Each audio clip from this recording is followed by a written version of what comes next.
एक ऐसा भूत जिसे खुद नहीं पता कि वो एक भूत है। एक लाइव स्ट्रीम जो मौत के बाद भी चलती रहती है। ये कोई आम हॉरर कहानी तो नहीं है। आज हम इसी डिजिटल भूत की कहानी की एक एक परत को खोलेंगे और समझने की कोशिश करेंगे कि आखिर इसमें ऐसा क्या है जो इसे इतना डरावना बनाता है। अच्छा, किसी भी अच्छी कहानी का जो संघर्ष होता है ना, वो एक मजबूत यकीन से शुरू होता है। और हमारे हीरो स्वस्तिक का यकीन ये है कि भाई भूत प्रेत कुछ नहीं होते, ये सब बस मन का वहम है। और जानते हैं, यही जो उसकी पक्की सोच है ना, वही इस कहानी के सबसे बड़े डर की नींव रखती है। तो चलिए अब उस स्टेज को समझते हैं जहां ये पुतिक का जो कैरेक्टर है ना, वो यहाँ बड़ा मजेदार है। वो कोई डरपोक घोस्ट हंटर नहीं नहीं नहीं, बल्कि उसका तो काम ही है भूतों का पर्दाफाश करना। अब जरा सोचिए, एक ऐसा बंदा जो भूतों को झूठा साबित करने निकला हो, जब उसका पाला असली भूत से पड़ेगा तो क्या होगा? तो स्वस्तिक अपने ऑडियंस के लिए पूरा माहौल बना देता है।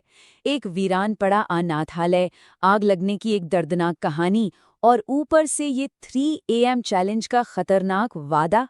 मतलब एक क्लासिक हॉरर रेसिपी के लिए जो भी मसाले चाहिए वो सब यहाँ मौजूद हैं। एंट्री होती है अनाथालय के अंदर और यहीं से कहानी का टेंशन धीरे धीरे बढ़ना शुरू होता है। चलिए देखते हैं कि कैसे ये छोटी छोटी बातें आगे चल के एक बड़े तूफान का रूप ले लेती हैं। इस टाइमलाइन पर नजर डालिए। सब कुछ बहुत धीरे धीरे शुरू होता है। पहले एक सेंसर बीप करता है, फिर 3, फिर टेम्परेचर गिरता है और आखिर में एक कुर्सी अपने आप हिलने लगती है। ये डर को धीरे धीरे स्टेप बाय स्टेप बढ़ाने की एक कमाल की टेक्निक है, ताकि स्वस्तिक का जो कॉन्फिडेंस है ना, वो परत दर परत टूटता जाए। और यहाँ पर ना 2 अलग अलग दुनियाएं एक साथ चल रही हैं। एक तरफ है स्वस्तिक, जो हर अजीब चीज को हवा होगी या रिकॉर्डेड साउंड होगा बोलकर टाल रहा है, और दूसरी तरफ उसकी लाइव ऑडियंस है जो असलियत देख रही है और कमेंट्स में चिल्ला रही है कि भाई वहां से बाहर निकलो। और यही जो गैप है ना दोनों के बीच, वही कहानी का असली टेंशन है। घड़ी में टाइम होता है 3:33, जिसे विचिंग आवर या शैतानी पहर भी कहते हैं। और बस ठीक इसी पल खेल के सारे नियम बदल जाते हैं।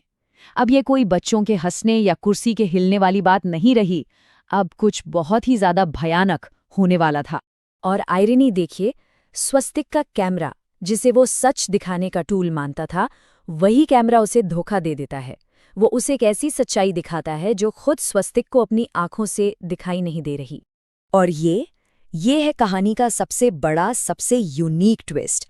यहाँ कोई भूत कानाफूसी नहीं करता, ना ही दीवार पे खून से कुछ लिखा होता है। नहीं, सच्चाई सामने आती है एक YouTube कमेंट से। सोचिए, ये है असली मॉडर्न डिजिटल हॉरर। तो एक बार जब ये सच्चाई सामने आ जाती है, कहानी का अगला फेज शुरू होता है। अब स्वस्तिक को और उसके साथ साथ हम सबको इस भयानक हकीकत का सामना करना है। ये जो कंपैरिजन है, इससे कहानी का पूरा निचोड़ समझ आ जाता है।